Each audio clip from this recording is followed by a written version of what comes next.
Conceive, believe, achieve. Shut the f*** up.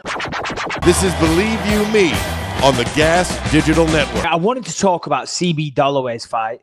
He took on some Russian, I forget the guy's name. And there was a big uproar on Twitter about it. I don't know if we can pull this up, probably can't. But basically what happened, CB was doing well in the fight. He was taking people down. He was taking his opponent down, pardon me. And in the second round, you know, it kind of went back and forth. And then CB just kind of quit. He just kind of gave up. I don't know if he was hurt. I don't know if he was gassed. I don't know what it was.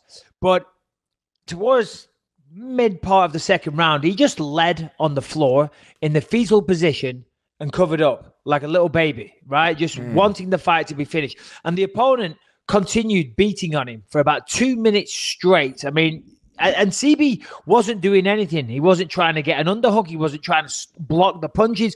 He was literally lying face down on the floor with his arms covered up.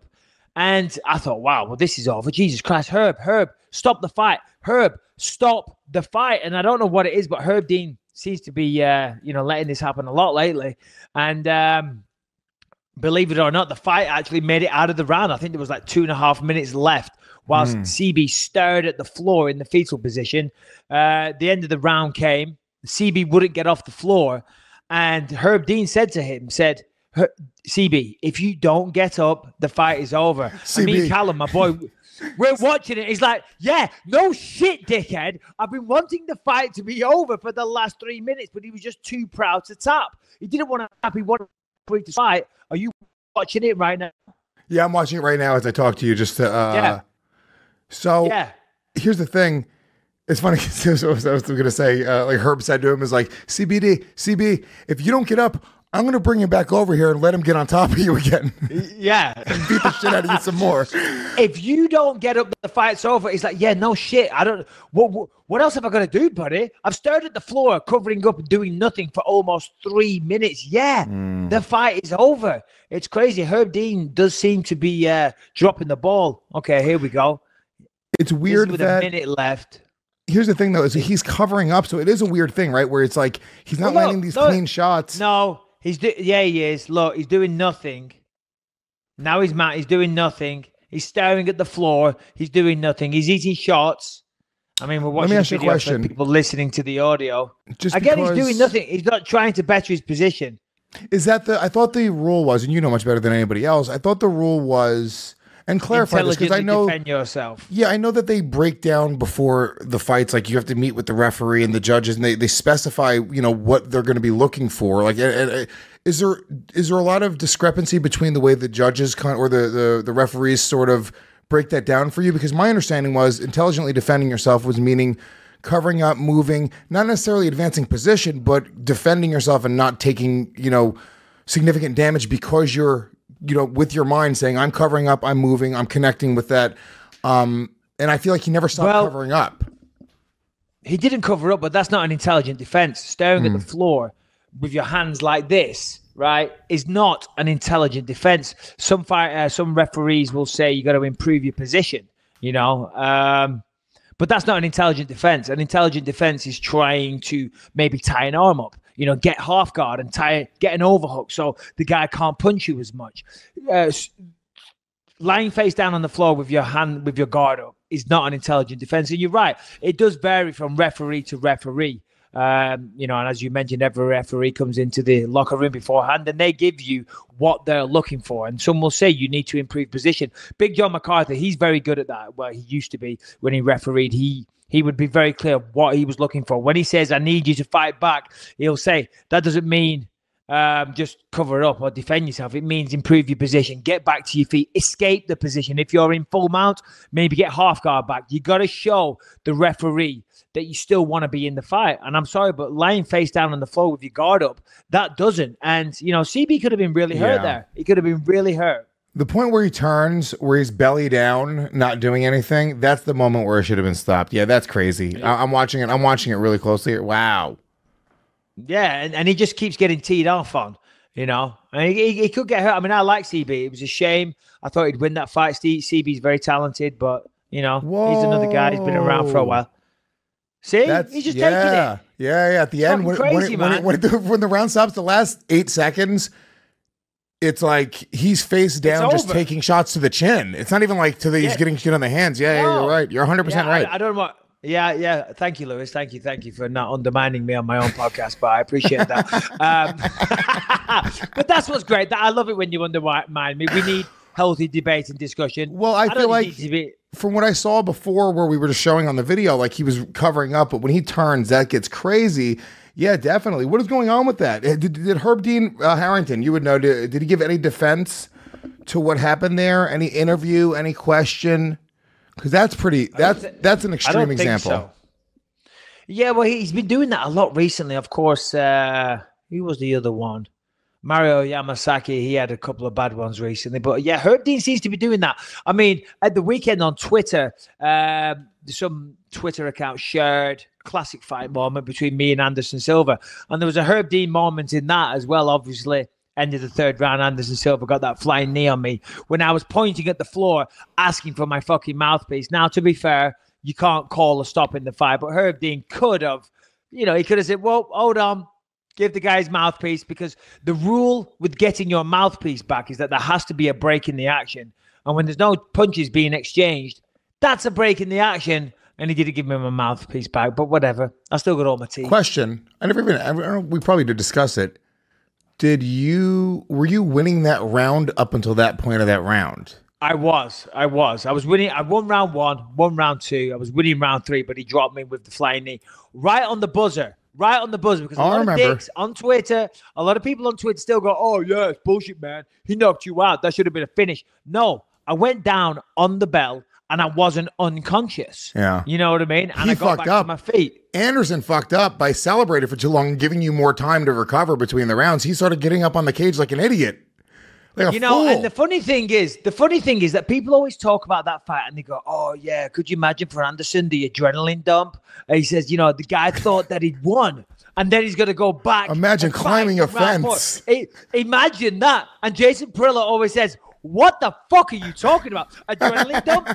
Try having your face knee to obliteration, opening up several cuts that required 40-odd stitches in your face and being totally out of it. Which one you think's worse? Oh, the poor guy had to get on the ring and thought he'd won. The adrenaline dump. And the other guy led on the floor like a pile of fucking red bloody potatoes that have just, to be fair, nearly killed. He had to climb up on the fence, climb back down from the fence. Okay. It's a ton of energy. Nobody's talking about that type of, he held his hands up in the air, I believe, a bunch and screamed a lot. Yep. That takes a lot out of you, Michael Bisping. So I don't know why you can't understand, maybe from his perspective, what that did to him. I need to look at other people's perspective more often. You're right. I need to work on myself. I also love the moment where you're going from like the reality, like, I'm winning this round. Oh, my mouthpiece fell out. Herb, can I grab my mouthpiece? And then bang! You're like, what the fuck is going on right now? What a fucking weird moment in the fight. But it weirdly canceled it out, right? Because he hit you with that shot, which is sort of a cheap shot, but like a misstep on your end for leaving it open. It wasn't a cheap shot. Some people on Twitter say it was a cheap shot. It wasn't. He knew what he was doing. No. Yeah. Well, listen. It's fair game if the referee hasn't stepped in. Doesn't mean it's not cheap. Doesn't mean it's not cheap. I understand. It's classy. If you go to touch gloves and then off the glove touch, you fucking throw a shot. It's fair game. It's the fucking fight, but it doesn't mean it's not cheap. And I kind of look at it like that. He knew you were going down for your mouthpiece. He wasn't coming in. Like, he took advantage of the fact that you made a mistake there, but I almost feel like it wasn't... Whatever. You can't say it, obviously, because, I really feel that way, but regardless. Okay. Well, thank you. I appreciate that. But we are supposed to be talking about the fights in Moscow. And, of course...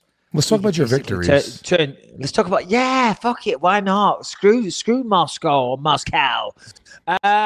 Mark Hunt. I told everybody to bet the house, I think.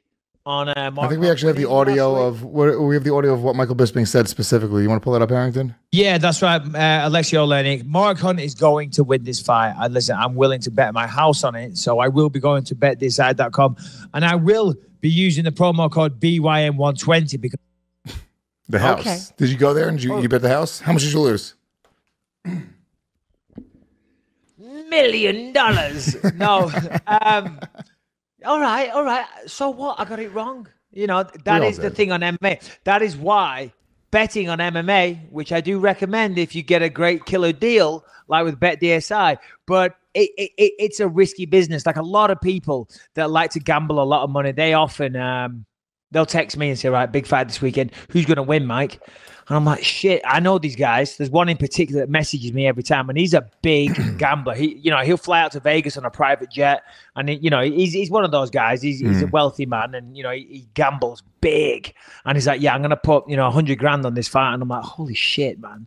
I'm like, well, here's my opinion, but don't fucking hold it against me because it's MMA. Anything can happen, and as we saw at the weekend, that did happen. Mark Hunt was getting off. Well, he was landing some good shots, but Oleinik, he had a chin. Basically, in short, Oleinik hit him with a good shot that Mark Hunt didn't expect. Oleinik went for the takedown, was kind of relentless, got the takedown, and then from there, listen, Mark Hunt's never been good on the ground. I just didn't think Oleinik had the wrestling to get him down. That's where I was wrong. And he choked him out. It was kind of sad to see, but good for Oleinik. Well done to Aleksei Oleinik. I mean, he's proving to be quite the force. Mark Hunt, nah, it is what it is. He said he's done now. He wants to have one last fight in Australia, Adelaide, later in the year. And that'd be nice. That's what I wanted. Because, of course, just like before, I'm going to turn it back to myself. I wanted my last fight in my hometown and not home country, London. That's what I was hoping for. But then I abandoned ship on that. But Mark Hunt in Adelaide for his last fight. Yeah, who doesn't want to see that? Yeah, Mark Hunt, legend of the sport. I don't think anybody really saw him losing that fight. I guess the odds were pretty close, actually. So I guess some people did, not us. I wouldn't say legend of MMA. He's not an MMA legend. Well, go fuck yourself, Mark Hunt. No. But he's a legendary combat sports fighter. You know what I mean? He's one of those guys that will have a certain aura. MMA legend, I don't know about that. He was always a kickboxer. He fought in K1, did a bit in Pride. A so-so record, came over to the UFC, had some amazing knockouts. He did. He's an old school fighter, a throwback. You know what I mean? I like the way Mark Hunt fights. I like who he is. I like his attitude. He's obviously got a very strong stance against steroids. We've seen him throw the UFC and Brock Lesnar under the bus multiple times. It'd be sad to see him throw his, hang his gloves up. But he's been around for a long time. He's had a fantastic career. He's earned some good money, I believe. So yeah, why not? Not only a legend, I'm going to put him in the Mount Rushmore of MMA fighters. If I could only choose four, there's Mark Hunt. 4 fighters, Mount Rushmore. Bear in mind, everybody listening, this is Luis J. Gomez's. Now you got to remember, he has had a fight, so he's a fucking expert on this. Mount Rushmore of MMA. Including, would it or would it not include the guest we're about to call in a few minutes? No, it does not. It's Mark Hunt. Two places. We're gonna tell him 2 places. We're gonna chisel Mark Hunt's into the head into the mountain twice. Then Michael Bisping, obviously Michael Bisping. I'm not kissing your ass. I don't even like you, but it just is what it is. It's a fucking fact. What do you want me to say? Listen, these are the facts. This is the world we're living in. What there is wet, fire burn. Michael Bisping is in the Mount Rushmore of MMA. And then last but not least, Nick fucking Diaz, 209, middle fingers. What's up? All day. That's my Mount Rushmore. No, it's you. Punk? It's you, Nick Diaz. Out of your mind. It's the four heads. It's Just 4 heads. There's no Paige Van Zandt. Even with the new boobs. KSI. It's Ryan O'Neal, KSI. Oh my God. No, that's my list. It's you, Nick Diaz, and Mark Hunt twice. That's my Mount Rushmore of MMA. Okay. Who's yours? I'll be honest. It's a weird list. I wouldn't put myself on it at all. I think for the Mount Rushmore of MMA, my God, you got to have Royce Gracie, of course, won the first ever UFC. You would have to have. Hold on. Royce Gracie will. Can I pause you for 1 second? Can we have Shannon? I want Shannon to give her Mount Rushmore of MMA because I want to just see what she's picked up at all in the fucking past. Yeah. Okay. This is great. This is great. Shannon, Mount Rushmore of MMA. Over to you. No, wait. Isn't Mike going to finish first? No. Go. He'll do his in a minute. You got 4 names. They're the biggest, most influential names ever. They're fucking Mount Rushmore of MMA. Okay. Who are the guys? Okay. Of course, I have to put Michael Bisping. Of course you do. Randy Stop Couture. Whoa, she said Randy Couture. I'm surprised she even knows that name. Woo! She saw the Scorpion King.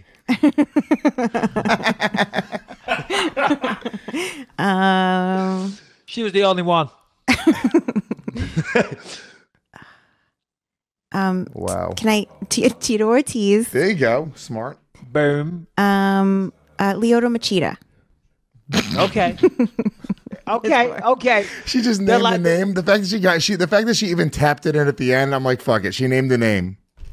Hey, it's good. It's good. I mean, Lyoto Machida, he's not everyone's first choice for Mount Rushmore, but whatever. You think he's good looking, that works. We all have our criteria. All right, back to me. Let me see. So, Hoist Gracie, believe it or not, and it's not just because he's calling in just a second. Tito Ortiz, I think he did a lot to help build the sport, and he's one of the originals.